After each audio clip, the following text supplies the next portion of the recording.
Dios les bendiga, hermanos y amigos.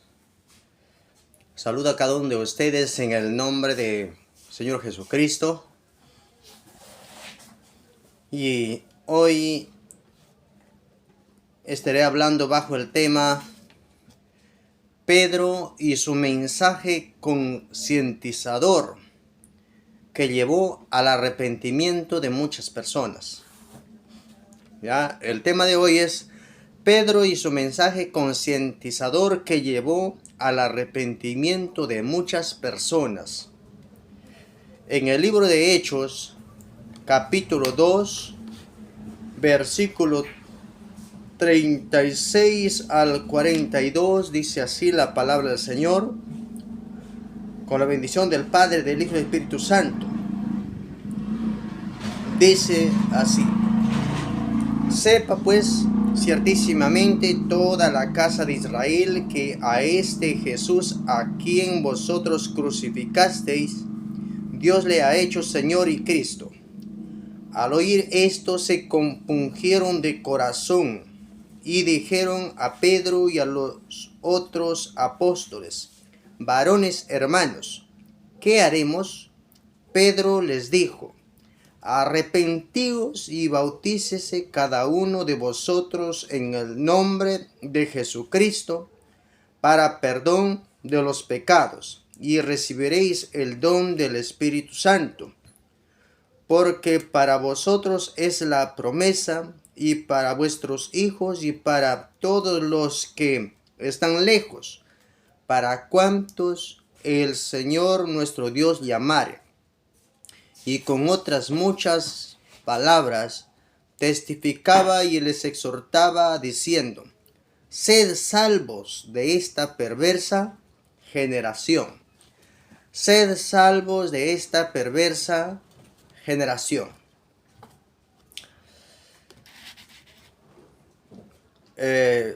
Somos conscientes de que el desconocimiento a cualquier cosa nos hace hacer cosas que muchas de las veces no deberíamos de hacer. Después de lo que ya están hechas las cosas,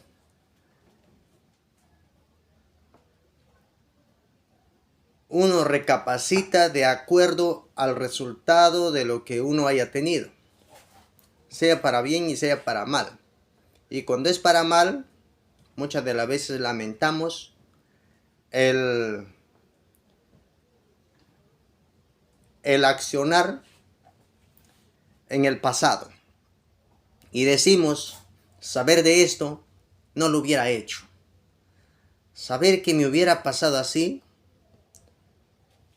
no hubiera hecho tal cosa. Pero después de hechos las cosas, uno tiene que seguir para adelante, mirando el futuro, lo que nos espera en más adelante. Y bueno, el apóstol Pedro, acá él da un sermón muy amplio, grande. Se le presentó la oportunidad por primera vez hablar a un pueblo tan grande y numeroso. Dado al caso de que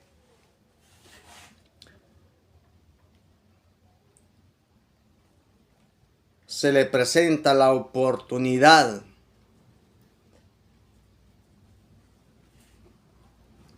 en este acontecimiento que sucedió, el descender del Espíritu Santo y posar en cada uno de los que estaban congregados en aquel lugar en el nombre de Jesús. Dice la historia que estaban congregados como 120 esperando la promesa. ¿Y cuál era la promesa?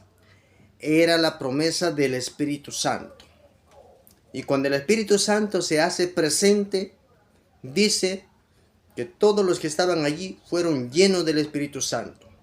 Fue un mover extraordinario, maravilloso, eh,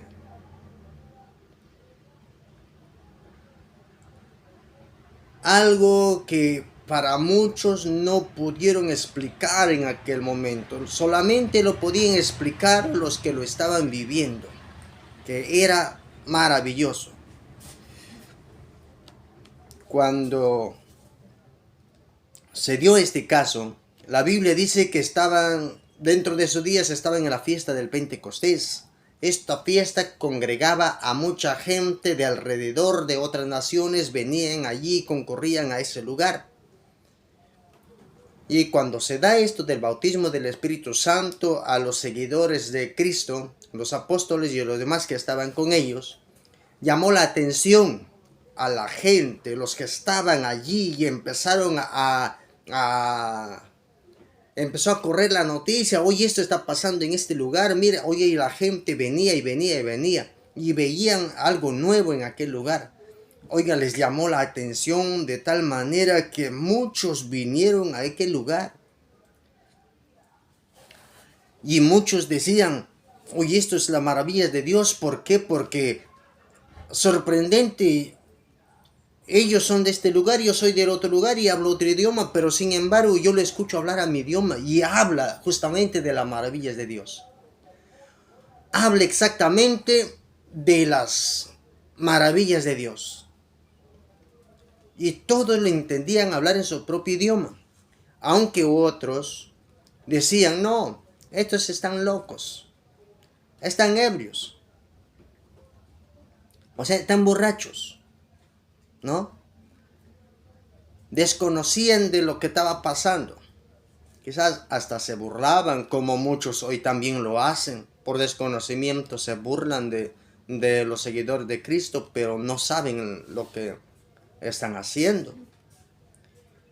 Y para Pedro fue la oportunidad de exponer un tremendo sermón. Y Pedro les dice a los que estaban congregados allí de esta manera, ¿no? Porque estos no están ebrios como vosotros suponéis, puesto que es la hora tercera del día.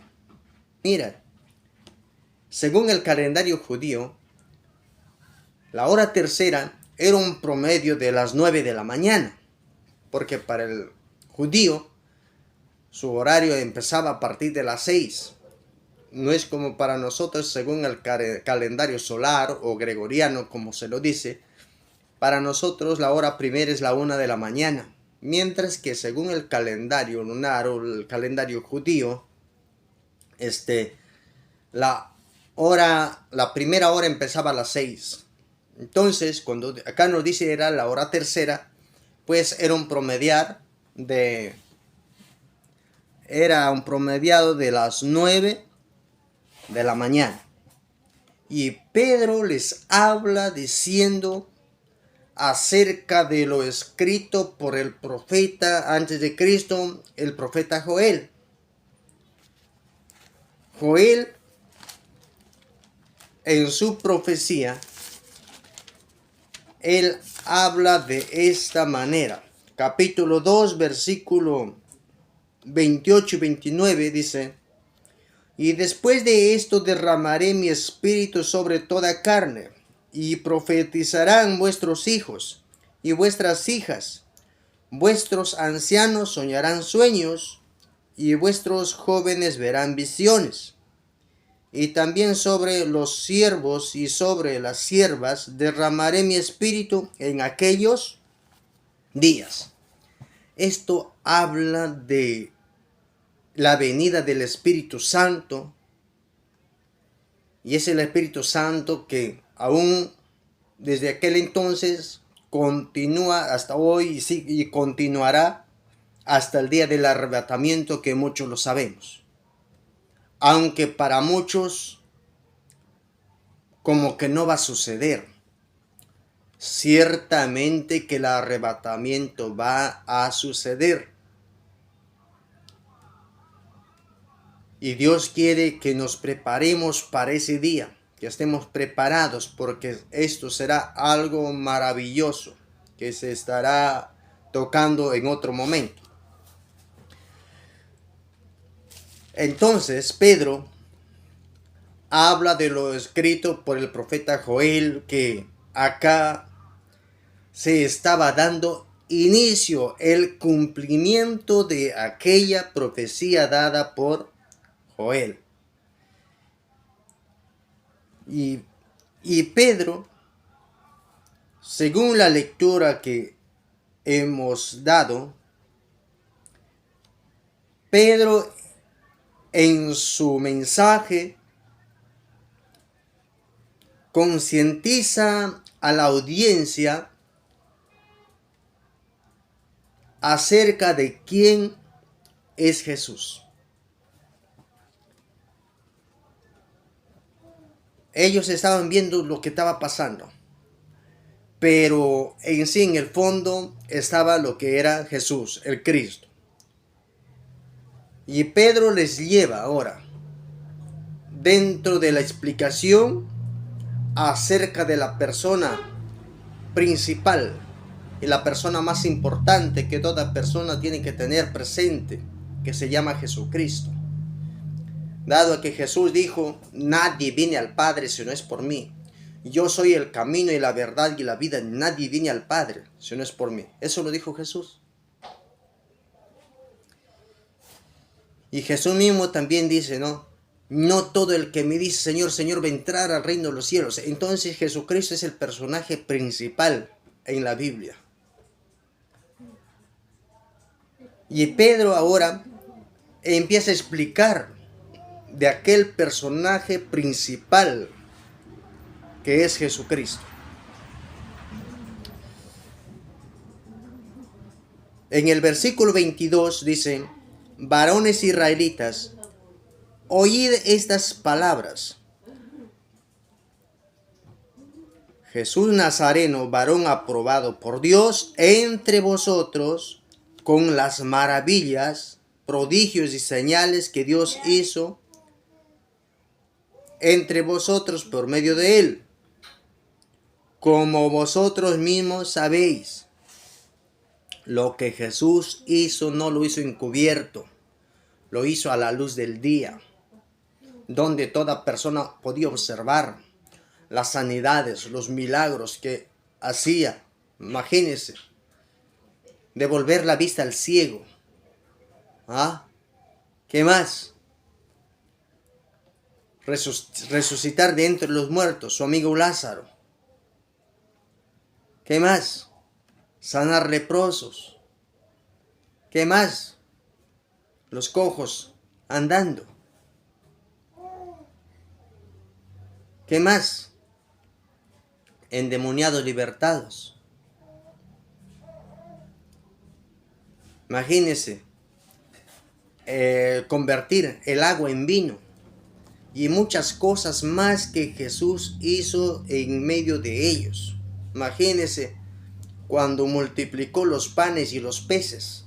Esto no era oculto, toda la gente lo sabía. Las multitudes que se habían congregado lo sabían, lo han visto, lo han palpado, lo han probado. Todo aquello. Entonces era algo que no se podía ocultar. Y a este mismo personaje lo mataron, crucificándole. Persona sin pecado.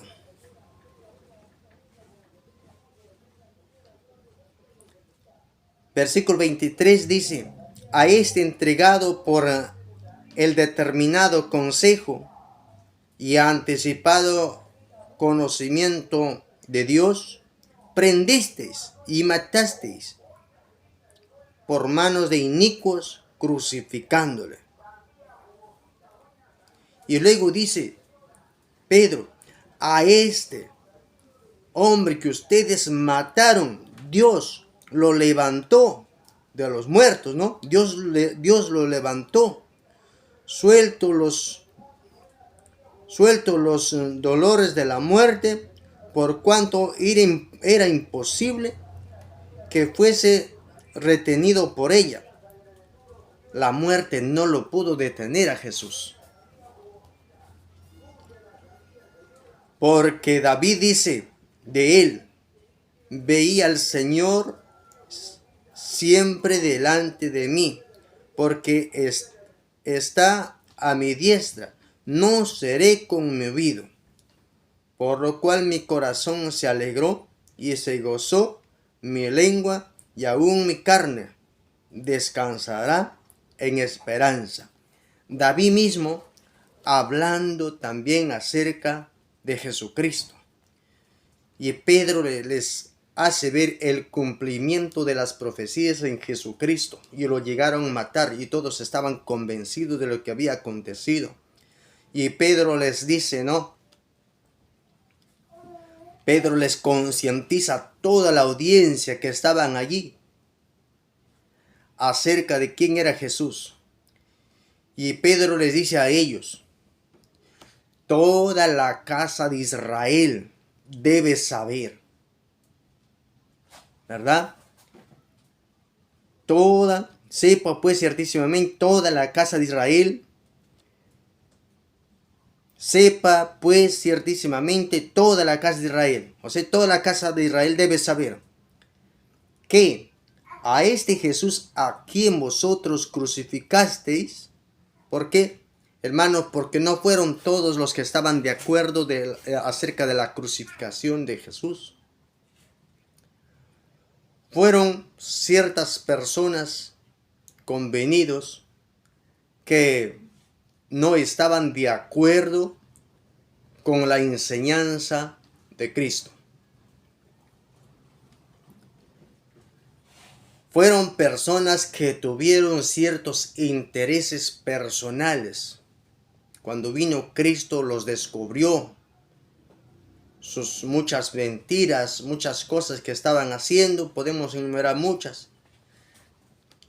Pero no todo el pueblo estaba de acuerdo acerca de la muerte de Cristo.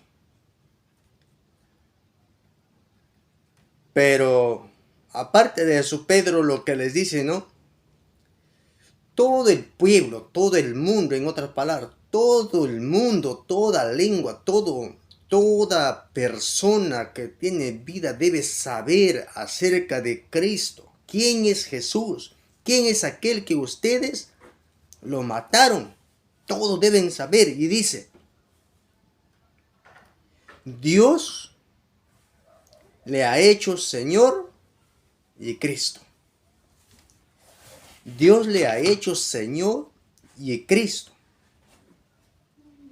Cuando dice Dios le ha hecho Señor, es Dios le ha hecho amo. Dios le ha hecho dueño.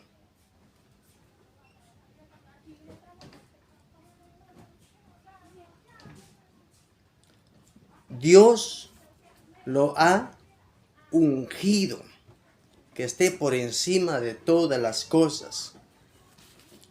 Como dicen Filipenses, también el apóstol Pablo reconoce lo mismo, porque Pablo también fue otro fariseo que se entiende que estaba también de acuerdo ahí con la muerte de Cristo. Mire, y ahora Pablo también aclara en el libro de Filipenses,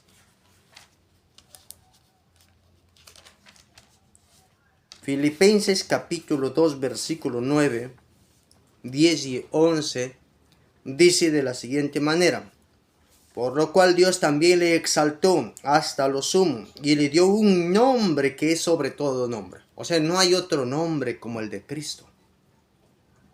No hay otro nombre bajo el cielo en que podamos ser salvos, dice las Escrituras.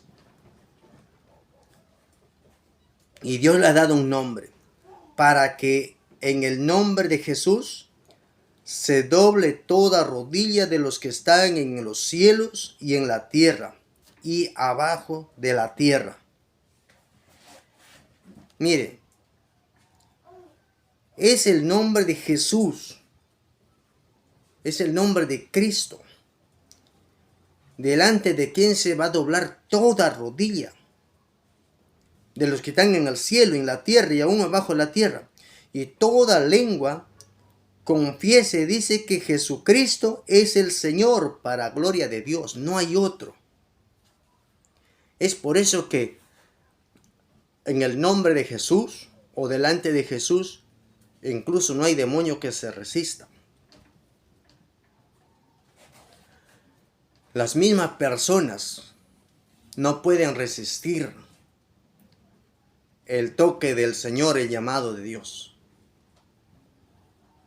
Cuando Dios obra, obra.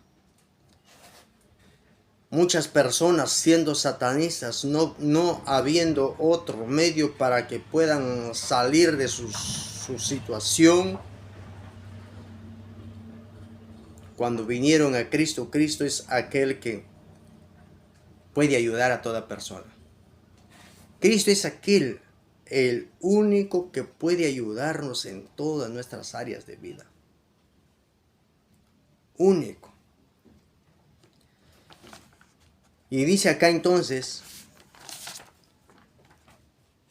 que todo el mundo debe saber que Cristo es Señor.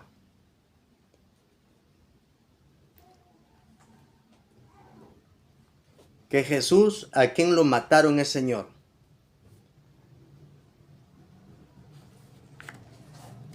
Y Pedro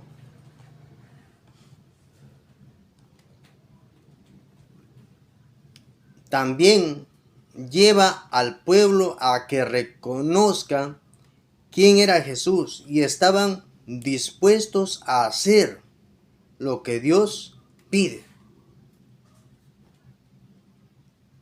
Mire, cuando Pedro les da esa explicación, ¿qué hace el pueblo? El pueblo reconoce quién es Jesús. El pueblo reconoce quién es Jesús. Los que estaban allí, muchos de ellos eran los que decían, cuando dijo Pilato, ¿no? ¿A quién debo soltar? ¿A Barrabás o a Jesús? Y cuando decían, ¿a quién suelto? Decía Pilato. Decían, a Barrabás, a Barrabás, a Barrabás. Estaban ahí. ¿Y a quién lo debo crucificar? A Jesús, a Jesús, a Jesús, gritaron. Pero cuando estaban acá con Pedro ahora, Pedro les dice, aquel personaje que ustedes lo crucificaron, hoy Él es Señor. Hoy Él es el Cristo, Él es el ungido, no hay otro fuera de Él. Y es por eso que nosotros llegamos a entender eso que la Escritura dice, no hay otro por quien nosotros podamos ser salvos. No hay otro intermediario para poder llegar al Padre, solamente Jesús, porque Él es Señor. Así invocaran por otros medios, no hay otros medios para acercarse a Dios. Es solamente Jesús. El pueblo de Israel y los que estaban ahí, los que crucificaron, ellos no sabían quién era el personaje a quien ellos crucificaron. Por un momento ellos podrían pensar, hemos tenido la oportunidad de tenerle al Maestro entre nosotros. Qué ignorantes hemos sido de no haberle creído, de no haberle recibido. Qué ignorantes hemos sido de consentir su muerte. Oiga, entendieron que habían hecho mal. Igual hoy, Jesús sigue siendo el mismo. Él ha resucitado de entre los muertos. Ya no se ha quedado en la tumba. Y Él nos espera con los brazos abiertos. Los que la tomamos bien y los que no, bueno, un día lamentarán también, porque la oportunidad es para todos. Y mire, dice que los que estaban allí, ¿qué sucedió? Dice en el versículo 37, al oír esto, se compungieron de corazón. O sea, en otras palabras, se contristaron.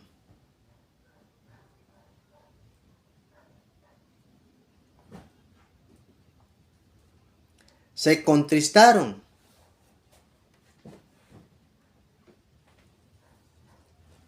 Ellos llevaban la culpabilidad, lo sentían en su corazón de haber hecho malas cosas. ¿Cómo lo he hecho así? Oiga, estaban totalmente dolidos de lo que había pasado. ¿Cómo es posible que al Señor, no?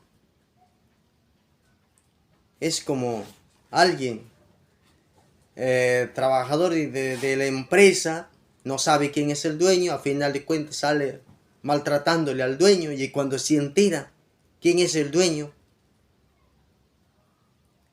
resulta que es la persona quien lo maltrató. Oiga, termina avergonzado, dolido. ¡Qué vergüenza! ¿Cómo voy a maltratar al que me está dando el trabajo? Mire, ellos dijeron, ¿cómo es posible que hemos podido consentir la muerte de aquel ser que viene de parte de Dios mismo? Se sintieron mal, y muy mal, porque lo que habían hecho era un pecado. Sobre Cristo descargaron su furia, su ira, su cólera. ¿Quiénes más estaban allí asentando su mano sobre Cristo y quiénes más estaban allí diciendo, mátale, crucifícale? Los pecadores. Igual nosotros hoy, con nuestras actitudes, podemos estar con esa misma actitud, como si estuviéramos crucificándole a Cristo.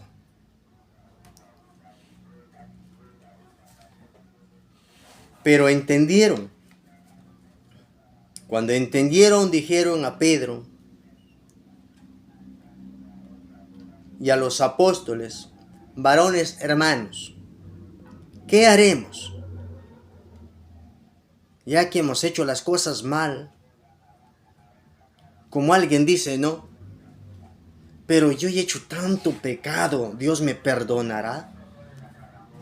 He robado, he hecho tanta cosa, tanta maldad y no sé, qué vergüenza delante de Dios, me siento avergonzado. ¿Dios me perdonará? La Biblia dice que que Cristo ha venido por los pecadores. Cristo ha venido por los pecadores. Y toda persona tenemos la oportunidad de acercarnos a Cristo. Dice que si nuestros pecados hubieran sido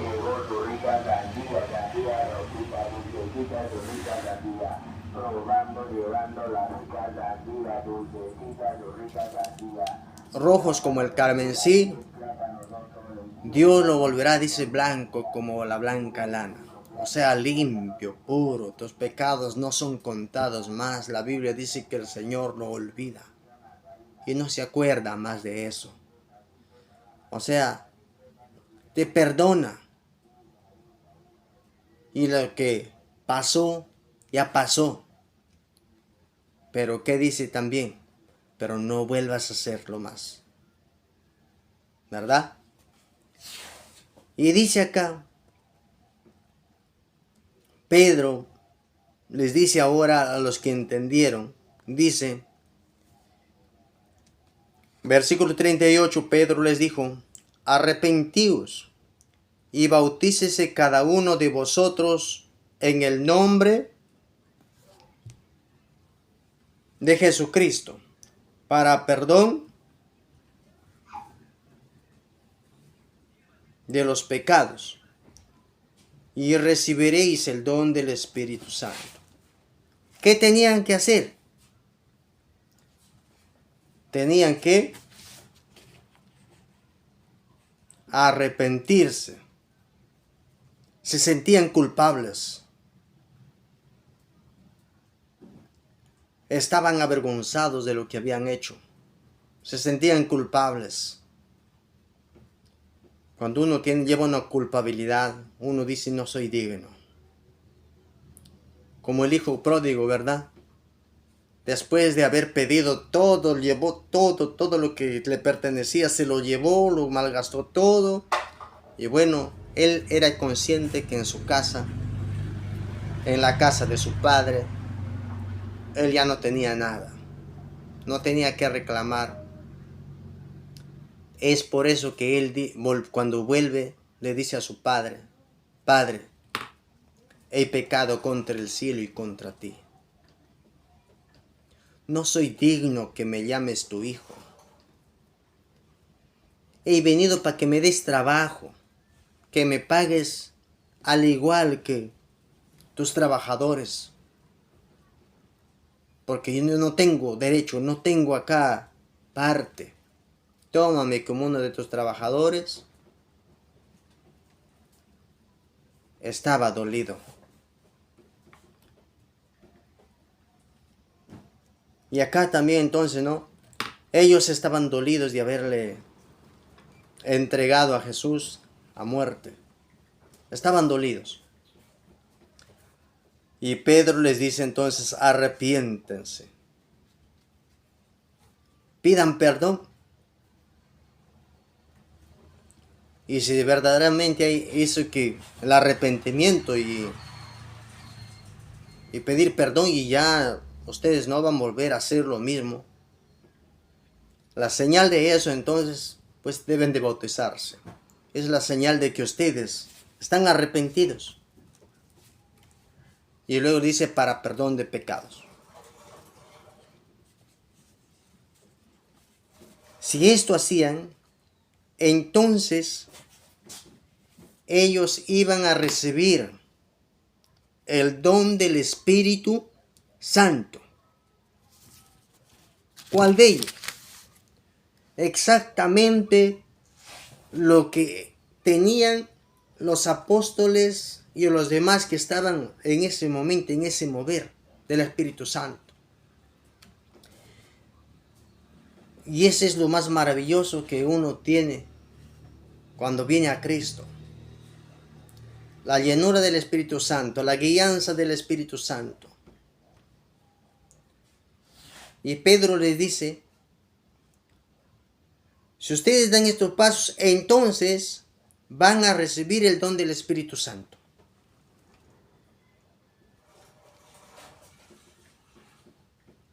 Y luego agrega diciendo el apóstol Pedro,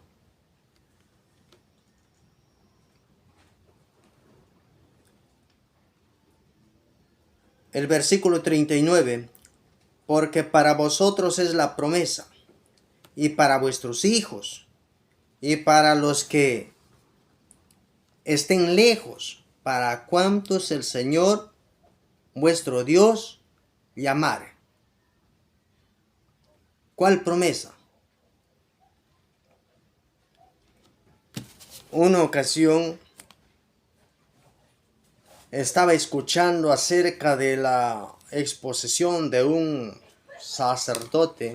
Él dice, no, que es sacerdote católico romano y todo eso, y él se ha levantado de maestro. Y le decía dentro de sus debates a un cierto pastor que fue a debatir con él, le decía acerca de este tema. Este pastor le dice, ¿por qué bautizas a los niños? Y este sacerdote le dice, porque la Biblia dice. El pastor le dice, demuéstrame dónde le dice que bautices a los niños, no hay. Entonces acá le dice, le saca este versículo. Arrepentíos y bautícese para perdón de los pecados, y lo lleva de esta forma, ¿no? y recibiréis el don del Espíritu Santo, porque para vosotros es la promesa. ¿Para quiénes decía? Para ustedes. Para vuestros hijos, ¿para quién? Para sus hijos. Entonces, se deben bautizar los niños. Acá está diciendo que si ellos se arrepienten y se bautizan, entonces recibirán el don del Espíritu Santo, el cual es la promesa dada por Joel, para aquel entonces esa misma promesa se va en descendencia para los hijos, y dice también para los que están lejos, para cuantos el Señor nuestro Dios llamare. Habla de la promesa del bautismo del Espíritu Santo. Habla del perdón de parte de Dios hacia nosotros. Está hablando, hermanos, de este tiempo que estamos viviendo, desde Cristo hacia acá, desde Cristo hasta el día del arrebatamiento de la iglesia. De eso habla esa promesa. ¿Entendieron?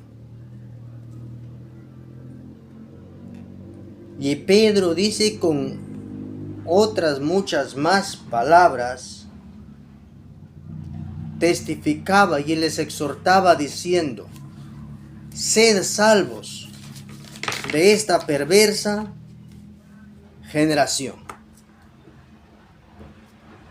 Pedro le decía: sean salvos, no sigan en su misma condición, salgan de su pecado, en la condición en que te encuentras. Y si nosotros hablamos las condiciones desagradables delante de Dios, los pecados, son muchos. Son muchos los pecados en que se practican en esta tierra. Y es algo que a Dios no agrada.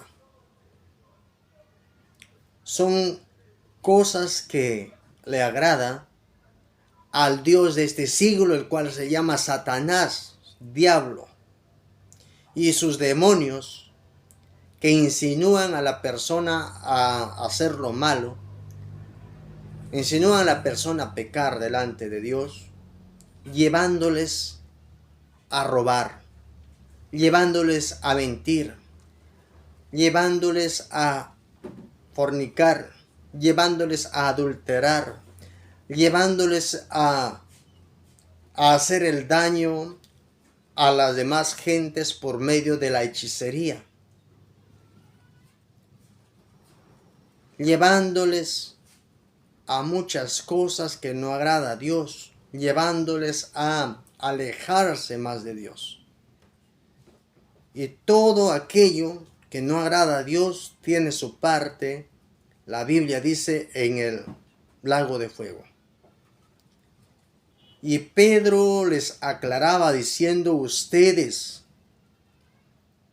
sean salvos, no se involucren en esas cosas, salgan de allí, sálvense de eso, salven de esa perversa generación, eso no trae nada de bueno. Como dice en el libro de Ezequiel capítulo 44 versículo 23, dice: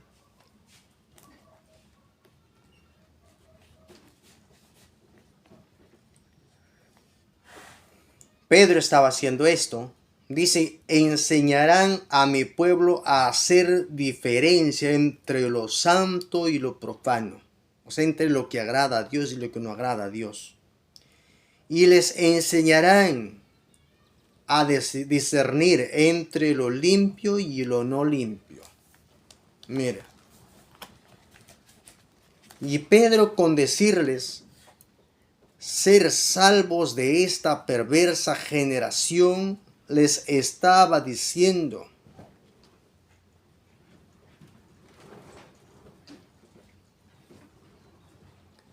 no practiquen lo profano, no practiquen lo que agrada a Dios, vengan a Cristo. sean limpios. Porque lo que no es limpio, lo que es profano, ciertamente tiene su pago, tiene su sentencia.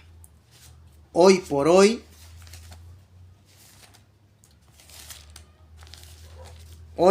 mientras uno está en vida,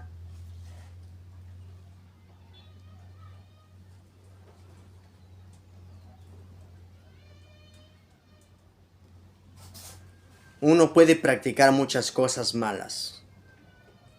Efesios capítulo 5 dice: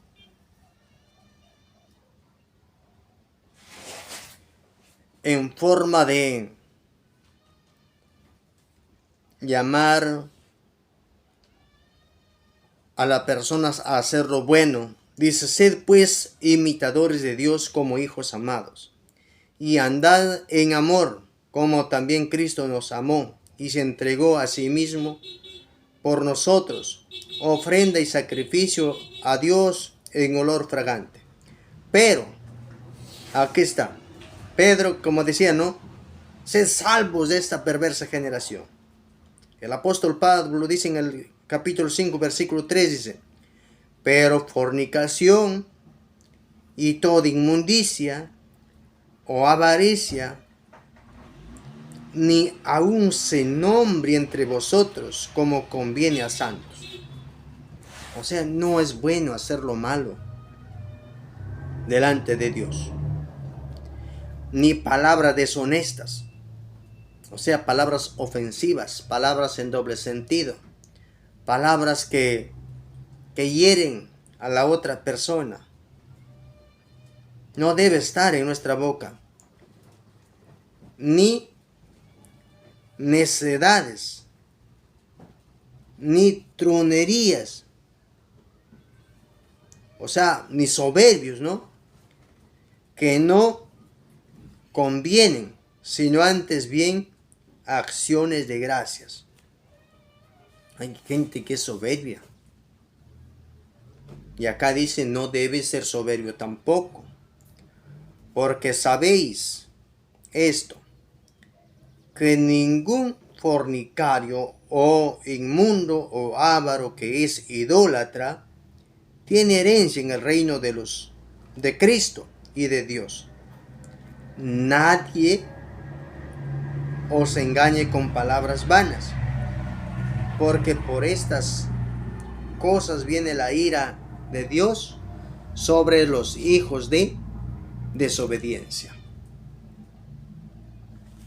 Por estos pecados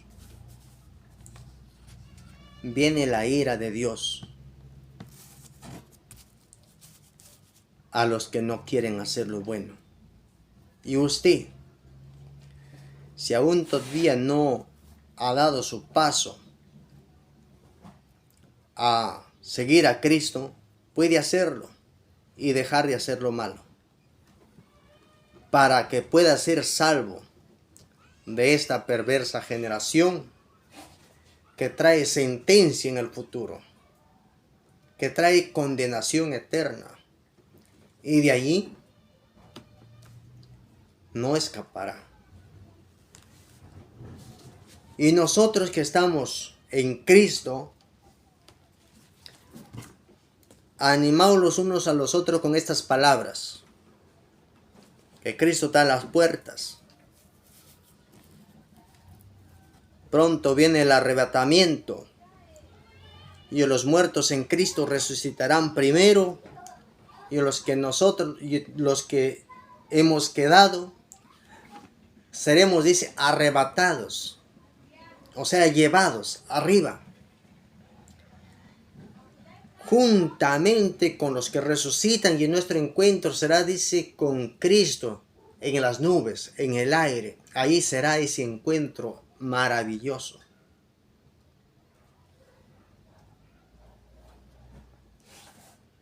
No se detenga. Busque a Cristo. Cuanto más en estos tiempos difíciles que están anunciando que Cristo viene pronto, que Cristo está a las puertas. no dé lugar a los pensamientos que alejan de Dios, sino más bien dé lugar a todo lo que te acerca a Dios. Busca a Cristo. Como dijo Pedro, sed salvos de esta perversa generación, y hoy mismo también lo estamos viviendo. La vida en que se vive alrededor es muy complicada, que no agrada absolutamente a Dios, y Dios quiere que no hagamos lo que este mundo lo hace si queremos ser salvos. Dios le bendiga.